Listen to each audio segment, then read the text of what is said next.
함께 본 하나님의 말씀 창세기 26장입니다. 창세기 26장 1절부터 5절까지 말씀 보겠습니다. 창세기 26장 1절부터 5절 말씀, 하나님의 자녀 양육이라는 제목으로 말씀 나누겠습니다. 창세기 26장 1절부터 5절 말씀, 길지 않으니까 한 목소리로 같이 봉독하겠습니다. 창세기 26장 1절로 5절 말씀 다 함께 읽습니다. 시작. 아브라함 때에 첫 흉년이 들었더니 그 땅에 또 흉년이 들매 이삭이 그랄로 가서 블레셋 왕 아비멜렉에게 이르렀더니 여호와께서 이삭에게 나타나 가라사대 애굽으로 내려가지 말고 내가 내게 지시하는 땅에 거하라. 이 땅에 유하면 내가 너와 함께 있어 내게 복을 주고 내가 이 모든 땅을 너와 내 자손에게 주리라. 내가 내 아비 아브라함에게 맹세한 것을 이루어 내 자손을 하늘의 별과 같이 번성케 하며 이 모든 땅을 내 자손에게 주리니 내 자손을 인하여 천하 만민이 복을 받으리라. 이는 아브라함이 내 말을 순종하고 내 명령과 내 계명과 내 율례와 내 법도를 지켰음이니라 하시니라. 아멘. 여러분들도 보셨죠? 교회 오시면서 제법 잘생긴 오리떼들이 교회 주변에서 풀을 뜯고 있는 것을 보신 줄 압니다. 그 오리 이름이 캐나디언 구스라고 하는데요, 제법 잘생겼습니다. 당당하고. 근데 한날 차를 타고 이렇게 쭉 가는데 이 오리가 길을 비켜주지 않는 거예요. 딱 버티고 서가지고 오히려 저에게 달려들려고 그러는 거예요. 그것도 꽥꽥거리는데 이게 생긴 외모에 비해서 목이 길어서 그런지 혀가 얼마나 긴지 모르겠어요. 하면서 그래서 이게 웬일인가 하고서 옆을 봤더니 덩치는 좀 비슷해요. 네, 새끼가 그 옆에 있는 거예요. 그래서 이 오리도 자기 새끼를 이렇게 정성스럽게 양육하고 있구나 싶은 마음이 들었어요. 여러분, 오리가 오리를 키우면 양육이지만 사람이 오리를 키우면 사육입니다. 양육과 사육에는 큰 차이점이 있습니다. 사육은 사람이 가축을 기르는 것이고 양육은 사람이 사람을 기르는 것입니다. 키우는 대상의 차이만 있는 것이 아니고 키우는 목적에도 분명한 차이점이 있습니다. 사육은 극단적으로 말하면 잘 길러서 뭐 하려고 기르는 거예요? 잡아먹으려고. 키우는 사람의 이익을 위해서 키우는 것이 사육입니다. 그러나 양육은 잡아먹다니요. 여러분, 자기 자녀를 어떻게? 그 자녀의 잘됨을 위해서 정성스럽게 키우는 것이 양육입니다. 우리 하나님 아버지는 우리를 양육하고 계신 줄로 믿습니다. 하나님께서 우리의 잘됨을 위해서, 우리의 행복을 위해서 네가 나의 계명을 지킬 것이나 말씀하세요. 우리 육신의 부모님들도 우리를 지극정성으로 잘 돌보면서 양육하셨지만 우리 하나님 아버지는 그보다 더 크신 사랑을 가지고 우리 각 사람을 양육하고 계십니다. 그래서 원맨 비전, 이 하나님의 양육의 원리의 첫 시작은 엄밀하게 따져보면 아브라함이 아니고 하나님 아버지세요. 하나님께서 당신의 형상대로 만든 사람을 각 사람의 형편에 맞게 잘 돌보시면서 양육하고 계시기 때문입니다. 이러한 원맨 비전, 양육의 원리를 하나님께서 아브라함에게 명령하시면서 아브라함이 그 자녀들에게, 또 그 자녀가 또 다른 자녀들에게 하나님 말씀에 순종함으로 하나님의 사랑이 되물림되어서, 믿음이 되물림되어서 순종의 본을 삼게 하신 것입니다. 그러므로 원맨 비전은 독자 이삭을 양육했던 아브라함부터 시작되어서 오늘날 우리들에게까지 그 비전이 이어져 오고 있는 것이지요. 이삭은 그 아버지 아브라함부터 하나님을 어떻게 순종해야 되는지 그 순종의 본을 말로 전해드는 것이 아니라 삶으로 보고 교훈을 받았습니다. 그래서 오늘 본문 5절 말씀에 보니까요, 이는 그랬습니다. 이는이라는 것은 그 앞에 1절로 4절 말씀에 이삭이 하나님으로부터 복을 받았던 그 근본적인 이유가 무엇이냐. 이는 왜냐하면, 같이 읽을까요? 시작. 이는 아브라함이 내 말을 순종하고 내 명령과 계명과 내 율례와 내 법도를 지켰음이니라 하시니라. 아멘. 그러니까 이삭이 하나님으로부터 복을 받는 이유가 뭐냐. 그의 아버지 아브라함이 하나님의 말씀에 순종하였기 때문이라는 것입니다. 이 말씀은 우리가 지난주에 함께 살펴본 창세기 18장 19절 말씀의 결과인 것이죠. 창세기 18장 19절 말씀에 보니까 내가 그로 그 자식과 권속에게 명하여 여호와의 도를 지켜 의와 공도를 행하게 하려고 그를 택하였나니 이는 나 여호와가 아브라함에게 대한 말한 일을 이루려 함이니라. 그러니까 하나님께서 아브라함을 택하신 이유는 아브라함 혼자만 하나님 말씀에 순종하는 것이 아니라 아브라함이 먼저 하나님 말씀에 잘 순종하고 그 순종의 본을 그의 자녀들에게 잘 보여서 그의 자녀와 자손들이 하나님의 말씀을 순종하게 하려 함인 것입니다. 이삭은 그의 아버지 아브라함이 하나님을 어떻게 순종했는지 직접 몸으로 체험을 하였습니다. 아니, 어느 날 갑자기 아버님이 자기를 죽이려 드는 것이에요. 아유, 이럴 바에 무슨 하나님을 섬기는가 싶은 마음이 들었을 수도 있겠어요. 그러나 결국 그 결정적인 모리아산에서 자신을 하나님께 제물로 드리려고 했던 아버지 아브라함의 순종의 본을 이삭은 마음 깊이 간직할 수밖에 없었던 것이지요. 그래서 결과적으로 그러한 아브라함의 순종이 이삭의 순종으로 이어져 가는 것이 오늘 본문 창세기 26장에 자세히 기록이 되어 있습니다. 하나님께서 우리를 선택하신 이유도 이와 동일한 줄로 믿습니다.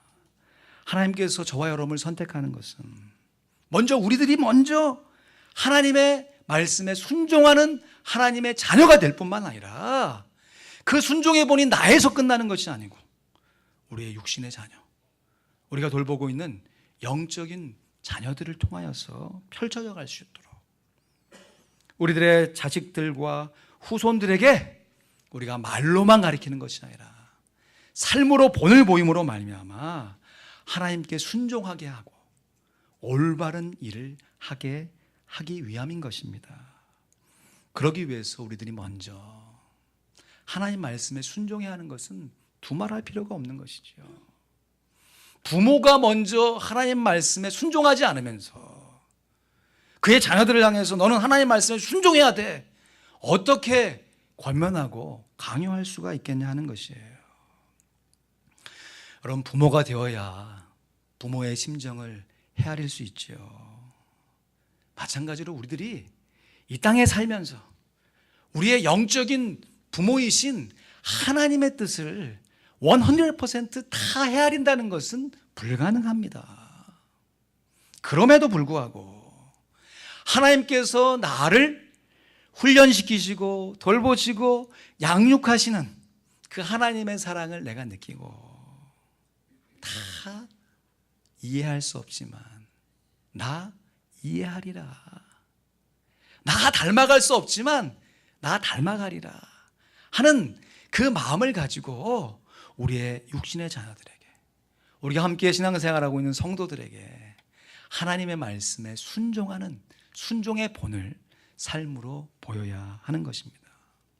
이러한 동일한 원리를 예수님께서도 승천하시면서 마지막으로 그의 제자들에게 지상명령으로 주셨습니다. 우리 지난 시간에 한 번 더 마태복음 28장 19절에서 20절 우리 같이 읽어 암송합니다. 시작.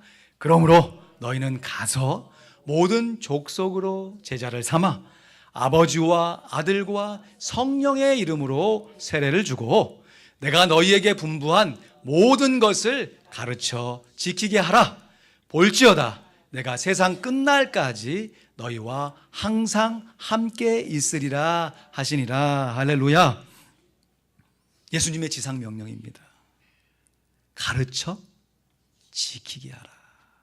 가르치는 것에 끝나는 것이 아니라 지키는 데까지 나아가야 하는 것이에요.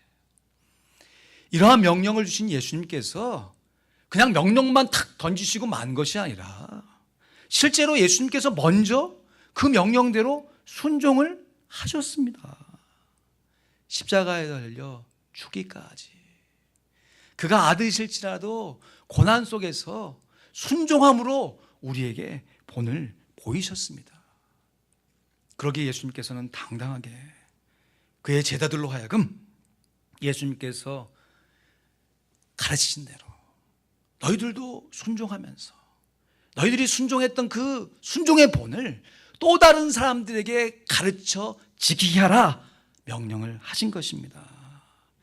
예수님께서 제자를 선택하신 목적 역시 예수님의 제자들만 예수님의 말씀에 순종할 것이 아니고 먼저는 예수님의 제자들이 예수님의 말씀에 순종하면서 그 예수님의 제자들이 길러낸 또 다른 제자들이 예수님의 명령에 순종하는 사람이 되도록 이른바 신앙의 되물림이 이어져 가도록 그의 제자들을 선택하시고 훈련하신 것입니다. 그리고 이러한 신앙의 대물림이 감사하게도 중간에 끊어지지 아니하고 오늘날 우리들에게까지 이어져서 우리도 여러 가지 면에서 부족하고 연약한 것이 있지만 그럼에도 불구하고 우리를 이끄시는 그 하나님의 사랑에 잇대어서 하나님의 명령에 순종할 뿐만 아니라 또 다른 누군가에게 하나님의 말씀을 나누며 함께 하나님의 말씀에 순종해 가고 있는 것입니다. 이러한 영적인 대물림을 시작한 장본인이 누군가? 그 첫 시작이 누구인가? 그것이 바로 아브라함인 것이에요. 그래서 우리가 아브라함을 부를 때 믿음의 조상이다. 거슬러 올라가 보니까 그 첫 시작을 아브라함이 했구나라는 것을 고백하는 것이죠. 영적인 순종의 본을 아들에게 잘 보였던 아브라함. 그 아브라함에게 하나님께서는 약속을 지키십니다. 오늘 1절 2절 말씀에 하나님께서 이삭에게 이렇게 말씀하세요. 아브라함 때 첫 흉년이 들었더니 그 땅에 또 흉년이 들매 그랬습니다. 지금 아브라함이 겪었던 믿음의 여정과 이삭이 겪어야 할 믿음의 여정을 서로 비교 대조하고 있는 것입니다. 흉년의 상황 속에서 그때 이삭이 그랄로 가서 블레셋 왕 아비멜렉에게 이르렀더니 여호와께서 이삭에게 나타나 가라사대 애굽으로 내려가지 말고 내가 내게 지시하는 땅에 거하라 말씀하십니다. 여러분 아브라함에게는 하나님께서 갈대아 우르 이방 땅이죠. 약속의 땅 가나안으로 내가 내게 지시한 땅으로 가라 그랬습니다. 그 명령에 순종해 온 아브라함이 거기에 거하면서 난 이삭에게 흉년이 들었을 때 그 흉년을 피해서 애굽으로 가지 말고 그 약속의 땅에 거하라라고 말씀하시는 것이죠. 아브라함에게는 가라, 이삭에게는 거하라. 그러나 동일하게 하나님의 약속의 말씀을 지키라는 명령입니다. 그런데 부모로부터 자녀들이 신앙의 좋은 본만 물려받으면 오죽이나 좋겠습니까? 그런데 이 본이라고 하는 것이 좋은 본을 받기는 어려워도 나쁜 본, 안 좋은 습관을 물려받기는 얼마나 쉬운지. 지금 창세기 26장에 어떤 사건이 기록되어 있냐면 이삭이 이 그랄 왕 아비멜렉에게 자기 아내 리브가를 누이라고 속이는 장면이 기록되어 있습니다. 그런데 그 동일한 비슷한 사건이 아브라함 때에도 있었던 것을 성경이 기록하고 있죠. 아브라함도 그의 아내 사라를, 이 그랄 왕 아비멜렉입니다. 동일한 왕은 아니었던 것 같아요. 그 당시에 이 그랄 지역에 이 왕들을 총칭해서 아비멜렉, 예를 들어서 이 애굽 왕들의 이름들을 바로라고 했던 것처럼 그 지역에 있는 왕들을 아비멜렉이라고 불렀기 때문에 아마 다른 왕인 것 같은데 사건이 비슷한 것이에요. 아브라함이 속인 이 속임의 되물림이 이삭에게도 나타나고 있는 것입니다. 여러분, 옛날 서당에서 공부를 하던 시절에 하늘 천 따지 뭐 이렇게 공부를 하던 시절에 훈장 선생님이 그 학생들을 가리키면서 이렇게 가리켰던 예화가 전해져 옵니다. 대개 훈장 선생님이 좀 할아버지 연로하신 분이고 이빨이 좀 이렇게 빠져 있으니까 발음이 좀 셉니다. 그래서 학생들을 향해서 엄하게 탁 말하는 거죠. 바람풍자를 가리키면서, 원래는 바람풍 이렇게 해야 되지 않습니까? 바람풍. 근데 본인의 의도는 바람풍을 얘기하고 싶은데 이게 죄송합니다. 이 이빨이 이게 좀 세가지고 내가 바람풍 해도 너희는 바람풍 이렇게 해야 되는데 그걸 못 하시고 바람풍 해라. 내가 바람풍 해도 너희는 바람풍 해라. 의도는 알겠어요. 의도는 나는 이렇게 못 살지만 너희들은 올바로 살아야 한다 라는 가르침인 것이죠. 그런데 듣는 학생들의 입장에서는 이게 바람풍을 바람풍이라고 그러니까 눈치 솔솔 보다가 예 바람풍 이렇게 하는 거죠. 그러면 또 선생님이 화를 내면서 아니 나는 바람풍 해도 너희는 바람풍 해라 이렇게 가르치는 것이죠. 여러분, 이러한 가르침의 원리를 현대 교육학에서는 히든 커리큘럼이라고 부릅니다. 히든 커리큘럼. 잠재적인 커리큘럼이다. 잠재적인 학습이다. 무슨 뜻인가 하면 가르치는 선생이 의도하지 않은 것을 배움을 받는 학생들이 오히려 가르치려고 하는 선생님의 의도보다 훨씬 더 확실하게 배우는 무엇인가를 히든 커리큘럼이라고 부르는 것이에요. 예를 들면 우리의 자녀들에게 시간을 낭비하지 마라. 성실하게 살아라. 요즘 아이들 뭐 게임기 막 한참 갖고 중독에 빠져 있으니까 부모들이 막 열을 내면서 너 게임 한 번만 더 하면 내가 그걸 부러뜨릴 거야. 뭐 뺏을 거야. 아무리 협박해도 안 돼요. 안 돼. 내일이 시험이라도 막 게임기 하는 자녀들의 모습을 보면서 부모들은 막 너무 속이 타서 혼자만 안타깝지만 자녀들이 자기 시간이 그렇게 허비된다고 하는 것을 자각하지를 못하는 것이죠. 그러다가 어느 날 갑자기 자기 친구 중 한 명이 사고로 인해서 세상을 떠나게 되면 아이들이 거기서 심각하게 인생에 대해서 생각합니다. 한 번 사는 인생이구나. 한 번 살아가는 인생 속에서 내가 어떻게 살아야 할 것인가 진지하게 고민을 시작하는 것입니다. 여러분, 이 미국에서 올해 들어 학교 내에서 발생한 총기 사건이 무려 18번이 발생했습니다. 지금 2월 달입니다. 2달 안에 미국 안에서 학교에서 발생한 총격 사건이 18번이에요. 최근에 이 플로리다 고등학교에서 발생한 총격 사건으로 무려 17명의 학생들이 죽음을 당했습니다. 같이 있던 살아남은 학생들이 자기의 증인으로서 이렇게 고백하는 거예요. 바로 전날까지만 해도 우리가 내일이면 플럼인데 플럼 가서 무슨 옷 입고 어떻게 즐길까 그것만 머릿속에 꽉 차 있었다라고 고백하는 것이. 그랬던 학생들이 백악관 앞으로 달려갔잖아요.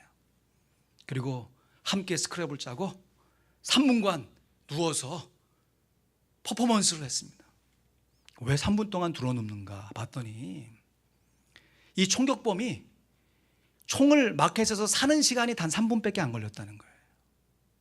그러면서 한 학생이, 고등학생이 마켓에 가서 술을 사려면 살 수가 없는데 총기를 구입하려면 얼마든지 구입할 수 있는 나라가 이 나라다.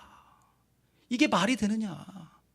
총기를 규제하는 법안을 만들어야 된다라고 시위를 하는 것이에요. 정부에서도 뭐 어떤 단체들이 막 일어났을 때는 뭐 눈 하나 깜짝 안 하다가 이번에 고등학생들이 가갖고 시위를 하니까 이게 좀 꿈쩍을 하는 것 같아요. 근데 정말 안타까운 일은 그렇게 해서 총기 규제를 하겠다고 내놓은 법안이 이틀 전에 신문에 나왔습니다. 어떤 대안이 나왔는가? 학교 선생님들에게 총기를 휴대하는 법안을 통과시키려고 하는 거죠.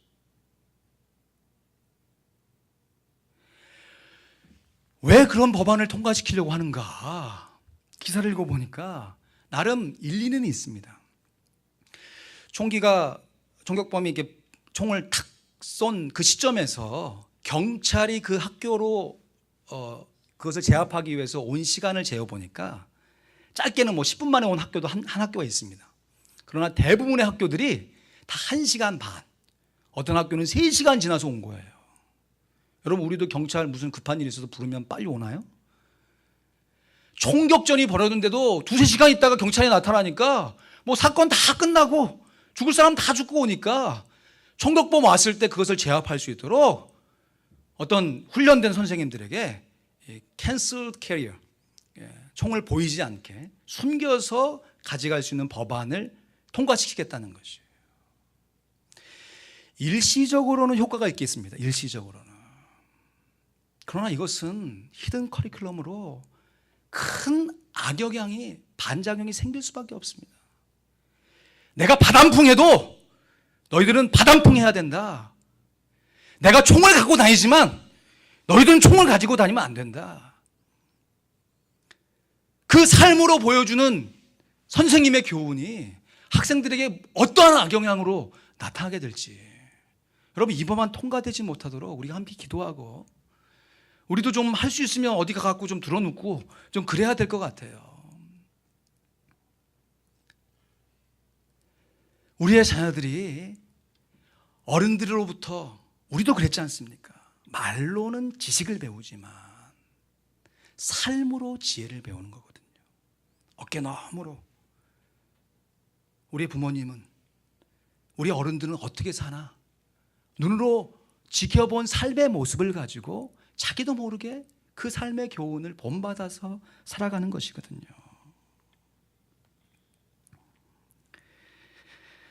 이삭은 아브라함에게서 여러 가지 삶의 본을 받았는데, 이렇게 안 좋은 본도 받았지만 결과적으로 보면 참 감사하게도 아브라함으로부터 하나님께 어떻게 순종해야 되는지, 그 순종하는 삶의 본을 그의 삶 속에 새겼던 것입니다.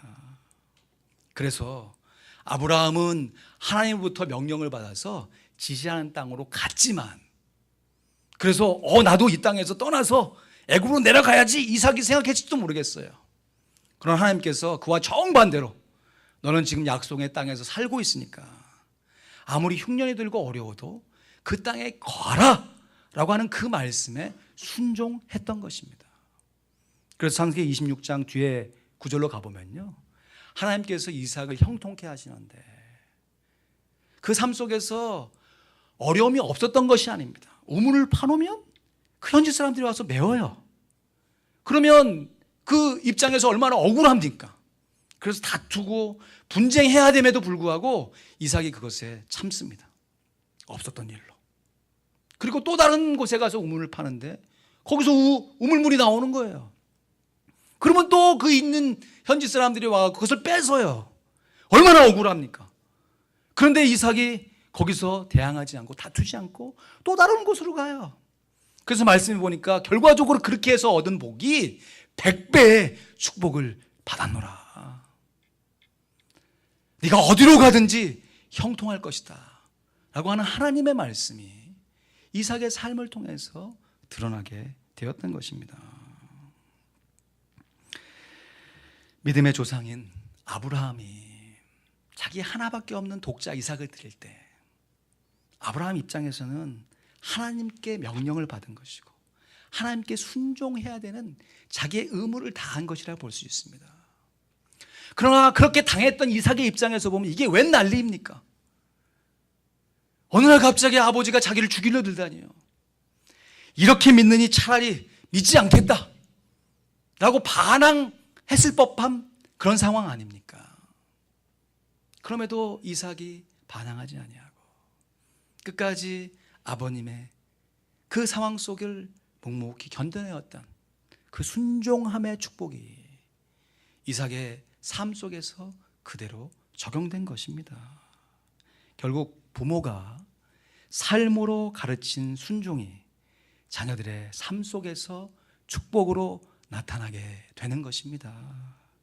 그래서 정말로요, 말로만 가르칠 것이 아니라 삶으로 가르친 것만이 남습니다. 삶으로 가르친 것만 남는다. 제 얘기가 아니고 어떤 목사님의 책 제목입니다. 삶으로 가르치는 것만 남는다. 지은이가 김요셉 목사님이에요. 한국의 극동방송을 운영하는 이 김장한 목사님의 아드님입니다.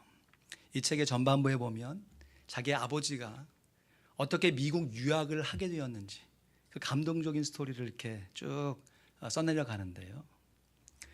아버지 김장한이, 그때는 뭐 결혼할 때도 아니고 청년 김장한이 6.25 전쟁 직후에 이 미군의 하우스보이로 나름 성실하게 살았지만 장래가 보장되지 않는 그 상황 속에 살아갈 때 김장한을 돌봐주었던 칼 파워스라고 하는 미군 장교가 아닙니다. 미군 상사가 청년 김장한을 미국으로 데려옵니다. 부자였기 때문에 데려온 것이 아니었어요. 이 칼 파워스 상사 역시 자기의 가정 형편이 너무너무 어려워서 할 수 있는 선택이 군인이 되는 것밖에 없었어요. 그러고 나서 전쟁이 발생해서 한국까지 온 것입니다. 그리고 가만히 보니까 정말 성실하고 똘똘해 보이는 청년이 열심히 일하는 모습을 보고 그 청년을 미국으로 데려와서 공부를 시켰던 것입니다. 여러분도 우리도 미국에 와서 살면서 우리의 정말 조상으로 물려받은 좋은 이름이 있지만 미국 이름으로 뭐 두 개를 같이 쓰지 않습니까? 김장한 목사님의 영어 이름이 빌리입니다. 빌리. 왜 빌리인가? 지난 우리 재작년인가요? 우리 678사도의 어르신들을 모시고 이 빌리 그레함 라이브러리 센터를 방문했을 때 알았어요. 아, 이래서 빌리구나. 빌리 그레함. 거기에 보니까 여러 정말 내노라 하는 정치인들, 그 당시에 정말 세계를 주물렀던 정말 멋있는 사람들과 이 빌리 그레함 목사님이 어깨를 나래하면서 오히려 그들의 영적인 멘토가 되어서 그들 하나님의 말씀을 가르쳤던 사진들이 쭉 기록되어 있더라고요. 근데 너무나도 자랑스럽게 그 사진 가운데 정말 독사진은 크게 빌리 그레함의 제자로 이 김장한 목사님의 사진이 딱 걸려있는 모습을 보고 아, 평소에 빌리 그레함을 너무너무 존경하고 따랐기에 자기 이름도 빌리라고 바꾼 것이 아닌가라는 생각을 했어요. 여러분, 제가 그 라이브러리 센터에서 정말 감동을 받은 것은 빌리 그레함 목사님이 뭐 세계의 유명 정치인들과 함께 찍은 사진 때문이 아니었습니다. 부럽기는 했습니다. 야, 한번 태어나서 남자로서 또 목사와 선교사로서 복음 증거자로서 2억 명에게 복음을 전했다고 합니다. 2억 명에게. 그러면서 저렇게 참 멋있게 사역을 하는 그 인생 참 부럽다. 근데 제가 정말 부럽고 존경하는 마음을 갖는 것은 그 빌리 그레함 목사님이 그 당대에만 복음을 증거하고 끝난 것이 아니라 그가 했던 사역을 그의 아들이, 그의 손자, 손녀들이 함께 물려받아서 사역을 하고 있다고 하는 사실이에요. 지난주 수요일 날 빌리그레함 목사님이 천국에 가셨습니다. 세계 매스컴이 다 그것을 보도하고, 그 사건을 저도 살펴보면서 빌리그레함의 손자의 인터뷰가 참 얼마나 감동스러웠는지. 손자 윌 그레함이 신문 인터뷰에서 이렇게 할아버지의 죽음을 이렇게 표현을 했습니다. 할아버지는 이렇게 말씀하신 적이 있습니다. 언젠가 당신은 빌리 그레함이 죽었다는 소식을 듣게 될 것입니다. 하지만 그날 나는 이전보다 더욱 살아날 것입니다. 할아버지가 자기들에게 평소에 이렇게 말씀을 많이 하셨다는 것이죠. 그러면서 방금 이사를 완료했거든요 라는 말을 썼습니다. 그러면서 이 손자가 한마디로, 친애하는 여러분, 우리 할아버지가 지금 진짜 땅으로 이사를 가셨습니다. 자녀를 넘어서 자손에게까지 하나님의 말씀을 증거했던 그 아름다운 모습이 너무너무 부럽고, 그 모습을 정말 담고 싶습니다. 그렇게 자녀에게, 자기의 아들과 후손들에게 복음을 증거하셨던 분이 정말 존경하는 김정한 목사님이신 거예요. 김정한 목사님이 유학 도중에 만난 미국의 여인과 결혼을 해서 낳은 아들이 김요셉 목사님입니다. 지금에야 한국의 다문화 가정, 다른 민족과 결혼하는 것이 무슨 오히려 그게 왜? 그러나 이 당시에 한국의 정서만 해도 우리는 하프라고 부르지만 혼혈이라고 부르지도 않았습니다. 무슨 이상한 말 쓰면서 비하하면서 친구들하고 함께 모여있을 때 얼마나 많이 오늘날 말하면 왕따를 당했는지. 한 번은 도시락을 싸가서 친구들하고 같이 먹는데, 그 당시 형편들이 다 어려우니까 밥에 짠지 이런 거 다 그렇게 냄새나는 거 싸왔는데, 자기 혼자 도시락 통을 탁 열어보니까 샌드위치가 그냥 딱 있는 거예요. 여러분, 일반적으로 그런 부잣집이라면 그런 거 갖고 막 자랑할 만하죠. 이런 거 먹어봤어?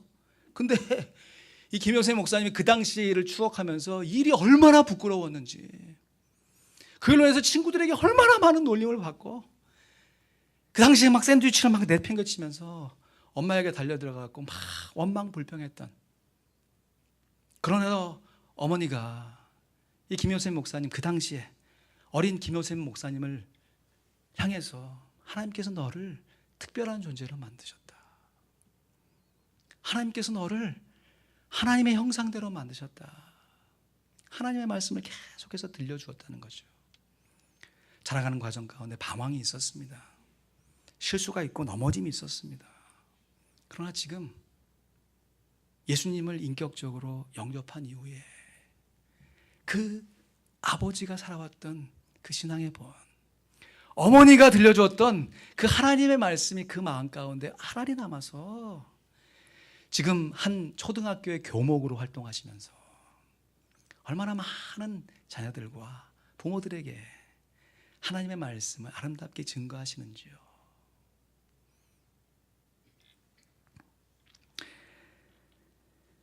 대를 이어서 사역하는 그 모습, 그 신앙의 유산을 물려주는 모습이 얼마나 부럽고 감동스러운지 모릅니다. 다음은 이 책 삶으로 가르치는 것만 남는다의 한 구절을 인용한 내용입니다. 인생은 아픔이 있고 순탄치 않다는 것을 알면서도 우리는 늘 인생이 편해야 한다고 착각 속에서 살아간다. 그러나 아픔을 겪고 나면 참 기쁨과 성숙이 있고, 부모는 그 기쁨과 환희의 시간을 위해서 사랑하는 자녀에게 아픔을 허락하는 것이다. 우리 육신의 부모의 심정뿐만 아니라 우리 하나님 아버지의 마음인 줄로 믿습니다. 특별히 세상이 점점 더 하나님 섬기는 것을 우습게 여기고 이 물질의 풍요가 세상의 성공인 것처럼 가르침을 주고 가르침을 받는 세상 속에서 하나님의 자녀가 된 부모가 먼저 그 상황 속에서 하나님만 섬기는 신앙의 본을 자녀들에게 삶으로 가르침으로 그 신앙의 본이 우리의 자녀들에게 우리의 후손들에게 아름답게 전수되어야 할 줄로 믿습니다. 말씀을 맺습니다. 아브라함의 자손은 말 그대로 독자 한 사람이었습니다. 원맨 비전입니다. 하나님께서는 아브라함에게서 난 이삭 한 사람을 통해서 하나님의 그 크신 뜻이 펼쳐가기를 원하셨던 것입니다. 그리고 아버지의 순종을 자녀들이 축복으로 물려받는 것이 바로 진정한 하나님의 자녀 양육입니다.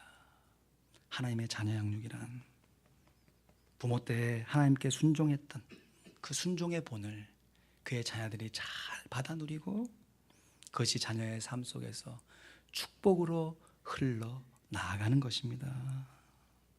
이러한 순종과 축복이 대물림되기 위해서 먼저 부모된 우리들이, 교회 어른된 우리 성도들이 하나님의 말씀에 온전히 순종하는으로 말미암아 우리의 자녀들과 우리 교회에 성장하고 있는 우리의 어린 성도들이 말로만 가르침을 받는 것이 아니라 삶으로 가르침을 받아서 또 그들의 자녀들과 그들의 성도들에게 하나님의 말씀을 되물림하여 전수할 수 있는 하나님의 자녀 양육이 계속해서 이어져가는 우리 화평장로교회, 우리의 이민의 교회, 하나님께서 세우신 교회가 되기를 우리 주님의 이름으로 간절히 축원드립니다. 아멘. 기도하겠습니다.